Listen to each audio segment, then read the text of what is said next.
Olá, queridos, sejam bem-vindos para mais uma aula de biologia. Hoje nós vamos dar continuidade ao que a gente veio vindo na aula passada, certo? Na verdade, vai ser uma continuação do capítulo 9. Nesse capítulo 10, nós vamos falar sobre o que é um cromossomo, qual é a sua função. A gente falou rapidamente do cromossomo quando falamos de núcleo da célula na aula passada, tá? E essa aula eu vou dividir em duas partes, tá? Então hoje nós vamos conhecer só a estrutura do cromossomo, como ele se organiza, e na próxima aula a gente vai entender os processos de transformação do cromossomo até uma proteína, tá? Olha só. Hoje vamos escrever a estrutura de um cromossomo, classificá-los de acordo com a sua forma e relacionar o cromossomo também com a hereditariedade, tá? Olha só, na aula passada, quando falamos de núcleo, vocês aprenderam, né, que dentro do núcleo celular está o material genético, o DNA, e esse DNA pode estar em diferentes graus de condensação, né, de compactação. Então, existe a cromatina, que é o DNA disperso pelo núcleo da célula, e esse DNA ele está enrolado em proteínas especializadas, chamadas de proteína histona, tá? Então, essa cromatina é o DNA enrolado, condensado, mas um pouco mais disperso, não tão condensado, não tão enovelado, tá? Quando se aumenta o grau de condensação dessa cromatina, a gente vai formar aquilo que a gente conhece como cromossomo, tá? Então, o cromossomo é o DNA altamente condensado, formando essa estruturazinha aqui, que a gente chama de cromossomo. Esse cromossomo é importante se organizar dessa forma no processo de divisão celular. Por quê? Na divisão celular, a célula vai duplicar o seu DNA, vai fazer uma cópia do seu DNA e cada cópia dessa vai ser enviada para uma célula filha que vai ser gerada a partir da duplicação, da divisão celular, tá? Então, o cromossomo ele se compacta, ele se condensa para que o DNA fique bem agrupadinho e seja dividido corretamente para as duas células filhas que vai ser gerada na divisão celular, tá bom? Então, antes de ocorrer a divisão, é necessário que haja uma condensação da cromatina para se formar os cromossomos. Então, aqui eu estou mostrando para vocês, ó, a gente tem o DNA, né, a dupla hélice de DNA, e ele se enrola, né, dá duas voltas aqui em 8 moléculas de histona, formando um nucleossoma, tá? E esse nucleossoma, ele é agrupado, né, e forma todo esse enrolado aqui, que vai começar a dar origem ao cromossomo, né? Então, esse filamento aqui de DNA enrolado com histonas, né, vai se compactando, né, se condensando e terminando nesse estado aqui, que é o estado de cromossomo, que é a cromatina altamente condensada, tá? Como é que se organiza um cromossomo, tá? Pessoal, a gente vai entender aqui que a formação de cromossomo é a célula se preparando para se duplicar, para se dividir. Então, quando vai se dividir, antes de se dividir, a célula duplica o seu DNA, o seu material genético, tá bom? Então, naturalmente, as células apresentam apenas um cromossomo, ó. Essa parte aqui, ó, é apenas um cromossomo, tá? Então, quando a célula vai se dividir, ela duplica o seu DNA e a gente vai ter dois cromossomos idênticos, um sendo a cópia do outro. E cada cromossomo idêntico desse a gente vai chamar de cromátide irmã, porque elas são irmãs, elas são gêmeas, são idênticas, tá? Então, cada parte dessa é chamada de cromátide irmã. São nada mais nada menos do que dois cromossomos idênticos, duplicados, copiados, tá? E essas cromátides, elas ficam unidas, elas são irmãs, elas se gostam muito, elas ficam unidas, pregadas em uma região específica ao longo do cromossomo, que a gente vai chamar de centrômero. Então, o centrômero é a região de união entre duas cromátides irmãs. E o que é uma cromátide irmã? Dois cromossomos copiados, idênticos, certo? Então, a gente tem aqui a região do cromossomo unido, que é o centrômero, e as demais regiões é chamado de braço do cromossomo, tá? Eu tenho aqui o braço superior e o braço inferior, certo? Agora, vê só. Dependendo da organização da junção das cromátides irmãs, dependendo da posição que elas vão se unir, o centrômero vai se formar em regiões diferentes nessas cromátides irmãs.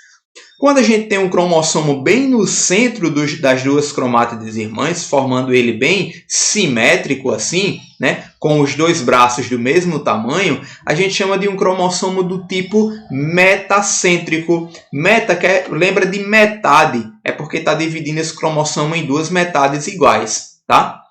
Quando a gente tem um centrômero um pouco mais para cima, formando braços diferentes, a gente tem um cromossomo do tipo submetacêntrico. Ele não está mais na metade, tá? Está um pouquinho mais para cima. Quando esse cromossomo está bem mais para cima, fazendo um braço bem pequenininho e outro bem longo, a gente chama esse cromossomo do tipo acrocêntrico. Então, quando fala assim, um cromossomo acrocêntrico, aí você lembra, é esse que tem uma perna bem grande, uma perna longa e outra uma perninha bem pequenininha, ou um braço, né? Braço pequenininho em cima e braço longo para baixo, tá? E aquele cromossomo telocêntrico é que ele quase não tem braços superiores, ele apenas tem um bração grande inferior, e esse cromossomo, esses duas cromátides irmãs, eles estão ligados nesse centrômero aqui bem na extremidade. E essa parte aqui de cima é chamada de braço satélite, que é só uma partezinha bem pequenininha para dizer que não tem nada em cima, certo? Então a diferença do acrocêntrico para o telocêntrico é que no acrocêntrico ainda tem um braço menor aqui na região superior do centrômero, tá? E no telocêntrico não tem quase nada. Gente, também na região dos cromossomos, a gente vai ter uma região muito importante, muito específica. É a região chamada de telômeros. O que é um telômero? Quando a gente tem os dois cromossomos unidos aqui, as duas cromátides irmãs, na região da extremidade desses cromossomos, a gente tem uma sequência de DNA chamada de telômero. E qual é a função desse telômero? Ele é muito importante no processo de divisão celular, porque é a sequência de DNA que está presente na extremidade do cromossomo, que está formando o telômero, que regula o processo de divisão da célula, tá? E realiza o reparo, a organização desse DNA. Mas o que acontece é o seguinte, que à medida que as células vão se dividindo, que a célula vai se proliferando, esse telômero ele vai diminuindo, vai encurtando. Então, à medida que eu vou duplicando, eu vou diminuindo a região da extremidade do cromossomo. E o que é que isso acontece? Se eu não tenho telômero, eu não tenho mais regulação dessa célula. Essa célula pode vir a morrer. Olha só, acompanha esse textinho aqui, ó. Então, as células estão a todo momento se dividindo. À medida que a célula se divide, os telômeros vão se encurtando, até chegar a um ponto que os telômeros se encurtam e a célula não consegue mais se replicar. Lembra que o telômero realiza o reparo, organiza a duplicação, a replicação da célula? Então, quando encurta, quando não tem mais telômero, a célula não consegue mais se replicar. Se a gente não tem mais células se replicando, a célula não consegue se renovar. Então, a gente fica com as células velhas, as células fracas, né? Isso começa a desencadear, a ativar uma série de processos na célula que é chamado de morte programada. Ou seja, essa célula está velha, ela está disfuncional. Então, as células começam a morrer, se programar para morrer. Tá? Então, esse processo de encurtamento dos telômeros tem alguma coisa a ver com o envelhecimento. Quando a pessoa vai envelhecendo, você vai perdendo algumas funções do corpo. Existem algumas pessoas velhas que não conseguem mais lembrar das coisas, têm problema de memória, sabe? Então isso é devido à destruição, à morte de algumas células da memória, alguns neurônios, né, que estão morrendo devido ao encurtamento desses telômeros, ou outras células da pele também que não estão conseguindo se reproduzir, né, por causa do encurtamento dos telômeros, tá? Então isso tem alguma coisa a ver com o envelhecimento, tá bom, gente? Então isso aí é a importância dos telômeros. Agora vamos entender como é a composição, os tipos celulares de acordo com a quantidade de cromossomos. A gente vai ter dois tipos de células. A gente tem as células chamadas de diploide. É uma célula também pode ser escrita como 2N. Quando tiver 2N é porque é diploide. E o que é isso? Essa célula ela vai apresentar o número total de cromossomos dessa espécie da célula em questão. Esses cromossomos vão se apresentar em cromossomos homólogos, tá? E o que é um cromossomo homólogo? É um que é igual ao outro. Veja, não é uma cópia. A cópia é quando acontece a duplicação, a replicação de um cromossomo. Mas na célula, por exemplo, na espécie humana, existem 46 cromossomos. Então, 46 cromossomos e cada cromossomo ele se apresenta em par. Então, se são 46 cromossomos em pares, então a gente tem 23 pares de cromossomos. E cada par de cromossomo desse é chamado de homólogo, porque a mesma quantidade, a mesma composição genética de um cromossomo é a mesma composição da outra, tá? Do outro cromossomo homólogo. Só vai mudar o tipo do gene. A gente vai aprender mais na frente que tem alguns genes que são expressos em proteínas e outros que não são expressos, mas nos dois cromossomos a gente encontra o mesmo gene na mesma posição. Olha só, eu tenho um cromossomo aqui ó, com o gene 1, 2 e 3, e o seu cromossomo homólogo ele vai ter os mesmos genes na mesma região. A região do cromossomo onde se encontra o gene é chamado de locus. O locus gênico é o local onde o gene se encontra no cromossomo, certo? Então a gente aprendeu na aula passada que o gene é aquela receita, aquela informação para produzir alguma proteína e ao longo de um cromossomo a gente tem vários genes, certo?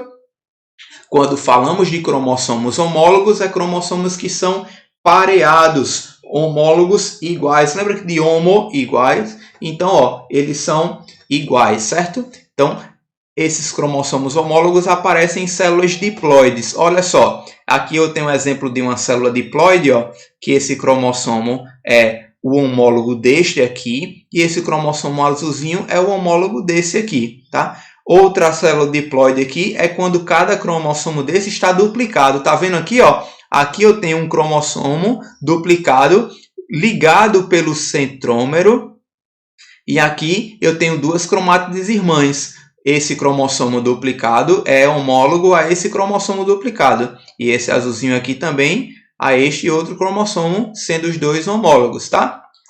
Então, esse é o conceito de célula diploide. Já uma célula haploide é aquela que apresenta a metade do número total de cromossomos. Veja, se eu falei para você que na espécie humana existem 46 cromossomos, então uma célula haploide de um ser humano vai apresentar apenas 23 cromossomos. Veja, não é 23 pares, é apenas 23 cromossomos. Eu vou ter apenas um homólogo, eu não vou ter mais eles em pares, formando 23 pares, totalizando 46 cromossomos. Eu vou ter apenas um par do homólogo. Então, se eu tenho apenas um homólogo dos 23 pares, então eu só tenho 23 cromossomos. Tá entendendo? Então, isso eu vou chamar de uma célula haploide, ou uma célula N, tá? Ó, aqui eu tenho uma célula haploide, ó, porque eu tenho um cromossomo e eu não encontro o seu homólogo, como eu mostrei nessa célula aqui. Ó. Este cromossomo está duplicado. Lembra que eu falei que na divisão celular a célula duplica o seu DNA? Aqui o DNA está duplicado, ó, formando duas cromátides irmãs unidas pelo centrômero. Nessa outra célula aqui, o cromossomo não está duplicado, ele está único, porém eu não encontro o homólogo dele, ou seja, eu tenho apenas a metade da quantidade de cromossomos dessa célula, certo? Então, nesse caso aqui, eu tenho o N igual a 2 cromossomos. Nesse caso, eu tenho uma célula diploide, o 2N é igual a 4 cromossomos, tá? Eu não vou contar as cromátides, um cromossomo é tudo isso aqui, ó. Os dois pares de as duas cromátides irmãs, tá? Então, eu tenho um cromossomo, outro e outro. 4 cromossomos. Aqui eu tenho 2 cromossomos e aqui eu tenho 4 cromossomos. Beleza? Vamos seguir aqui, ó. Aí no nosso corpo, em todas as células, a gente vai dividi-las em duas formas. A gente tem as células somáticas. Soma quer dizer corpo. Vem lá do grego, uma palavrinha bem estranha. Somas quer dizer corpo, tá? Então, as células que compõem todas as estruturas do nosso corpo são chamadas de células somáticas. E as únicas células que não serão somáticas do nosso corpo são as células germinativas. As células germinativas são aquelas que são utilizadas para gerar um novo indivíduo, também chamada de célula gamética ou célula sexual, que são os espermatozoides nos homens e o ovócito nas mulheres. Então essas são células não somáticas, são células germinativas, tá? E qual a diferença entre elas? As células somáticas, todas elas são diploides. Olha só, eu tenho sempre cromossomos em pares, certo? No caso aqui eu tenho um cromossomo duplicado, tá? E esses cromossomos sempre terão homólogos dentro dessa célula, certo? Já as células germinativas, elas serão sempre haploides, ou seja, são os gametas masculino e feminino. Em uma célula haploide, eu vou ter apenas um cromossomo sem o seu homólogo, ou seja, ele não vai ter o seu homólogo para fazer o par. E nesse exemplo aqui, ele não está duplicado, tá bom? Ele está apenas com uma cromátide. Então, eu tenho um cromossomo haploide aqui, certo? E eu apenas tenho um representante do par homólogo, só tenho um. Tá? E qual é a importância dessa célula gamética ser haploide, ou seja, ter apenas um representante do par homólogo? Por quê? Veja, se eu tenho, vamos entender aqui a fecundação nos seres humanos, tá? Se eu tenho aqui uma mulher que ela tem 46 cromossomos e o homem que tem 46 cromossomos, como eu falei para vocês, né, que eles têm 46 cromossomos ou 23 pares. É realizado um processo de divisão celular chamado de meiose, tá? Meiose quer dizer meio, tá? Dividindo no meio a quantidade de cromossomos. Então, tanto o óvulo, ou o ovócito, quanto o espermatozoide terão a metade da quantidade de cromossomos, certo? Dos 23 pares, ou dos 46 cromossomos, eles vão apresentar apenas 23 cromossomos. Não confunde com 23 pares, certo? É 23 cromossomos. Depois da meiose. Então, quando ocorre a fecundação, ou seja, a união do espermatozoide com o óvulo, vai se juntar 23 cromossomos de uma célula e 23 cromossomos da outra célula. Juntando 23 com 23, a gente forma os 46 cromossomos no total, que estão pareados em homólogos. Então, lembra que a célula haploide do espermatozoide e do óvulo só tem um representante do par homólogo? Então, quando se forma o zigoto, que vai dar origem ao indivíduo adulto, nesse zigoto, né, nessa célula aqui, ela tem um par homólogo que veio do óvulo da mãe e outro do par homólogo que veio do espermatozoide do pai. Então, os pares de cromossomos homólogos que a gente tem, um é herdado do pai e outro é herdado da mãe. Certo? Então, todos os cromossomos que nós temos obedecem essa hereditariedade, certo? Hereditário é aquilo que passa de pai para filho. Então, a hereditariedade dos cromossomos acontece na formação de um novo indivíduo, tá? Na fecundação aqui. E a partir dessa célula ovo, desse zigoto, vai sofrer mitose, ou seja, esses cromossomos vão ser copiados. Já a mitose é um tipo de divisão de cópia das células, então vai formando várias cópias celulares até chegar a um indivíduo pluricelular, tá bom? Mas vamos falar de divisão nas próximas aulas. Aqui é um exemplo da reprodução em abelhas, certo? Vou pular isso aqui para a gente não confundir, não ter muita informação, depois eu comento para vocês na nossa aula. E aqui eu vou falar sobre o cariótipo e o ideograma. O que é isso? O cariótipo é quando se observa a estrutura dos cromossomos. Vocês estão vendo aqui que nem todos os cromossomos têm aquele formatozinho de X, né? Bem interessante. Tem uns mais curtinhos, outros com um braço mais longo e outro com um braço mais curto. Tá vendo? Porque existem diferentes tipos de cromossomos. Cromossomos metacêntricos, telocêntricos, acrocêntricos e submetacêntrico, tá? Então, a gente vê aqui vários cromossomos. Essa representação para se ver a quantidade e a forma, a morfologia desses cromossomos. Já um ideograma é quando se monta uma imagem assim, colocando aqui todos os pares de cromossomos homólogos. Está vendo que os homólogos eles são iguais? né? Ó, eu tenho esse aqui, ó, mais compridinho, o seu homólogo é igual a ele, tá? Eu tenho esse curtinho aqui, ó, eu tenho um homólogo igual a ele, tá? Vocês estão vendo aqui, ó, que eu tenho 25 pares de cromossomos.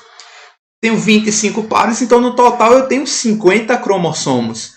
Esse ideograma aqui é da espécie humana? Não, porque a espécie humana apresenta apenas 23 pares ou 46 cromossomos. Então, a quantidade de cromossomos vai variar de espécie para espécie, tá bom? Esse ideograma aqui é de outra espécie que não é o ser humano, certo? Mas só para vocês entenderem como é que é a diferença de um cariótipo para o ideograma. E olha só, o ideograma humano, tá? A gente tem aqui a representação, ó, de 23 pares. Aí aqui é onde a gente vai identificar, ó, nós temos 22 pares de cromossomos autossômicos ou cromossomos somáticos, que é o cromossomo relacionado às características corporais que a gente tem, tá? Então a gente tem 22 pares ou 44 cromossomos. E a gente tem um par de cromossomo que é o chamado cromossomo sexual, tá? E esse cromossomo sexual, eu acho que vocês já ouviram falar sobre isso. Já viram que existe o cromossomo XX e o XY? É justamente cromossomos que vão ter as informações genéticas, vão ter genes que vão determinar as características sexuais, masculinas e femininas. Quando aparece o par de cromossomo X, tá? Esse par aqui é o 23º par. Quando aparece XX, a gente tem um indivíduo do sexo feminino. E quando esse 23º par ele é X e Y, tá vendo que os cromossomos são diferentes? Então, apresenta-se características masculinas, certo? Então, quando a gente tiver essa representação XY se refere a homens e XX se refere a mulher. Então, para a gente escrever ou determinar um cariótipo humano, no caso dos 23 pares ou os 46 cromossomos, a gente pode escrever dessa forma. 46,XX, eu sei que é um humano com 46 cromossomos, e XX porque o cromossomo sexual é do tipo feminino. Ou a gente pode escrever 44A, que se refere a cromossomos autossômicos. Veja, que são 44 pares de cromossomos autossômicos, mais um par de cromossomo sexual XX. Então, isso caracteriza um indivíduo humano do sexo feminino, tá? E aqui, do sexo masculino, mesmo princípio. 46, cromossomo XY sexual, ou 44 autossômicos mais cromossomo sexual XY, referindo a características masculinas, certo? Então, é isso, gente. Nosso conteúdo de genes, de cromossomos. Eu deixo para vocês a atividadezinha, lembrando que esse capítulo está parado na metade. Na próxima aula a gente continua. Vocês podem realizar os exercícios que são referentes apenas a cromossomos, tá? No exercício do livro didático da página 265 a 267, certo? Façam essas atividades, leiam todo o capítulo até a parte que a gente viu de cromossomos, tá? E na próxima aula nós falaremos de DNA e RNA e como eles são convertidos em proteína, certo? Ficamos por aqui, queridos. Um abraço para vocês e até a nossa próxima aula. Tchau, tchau.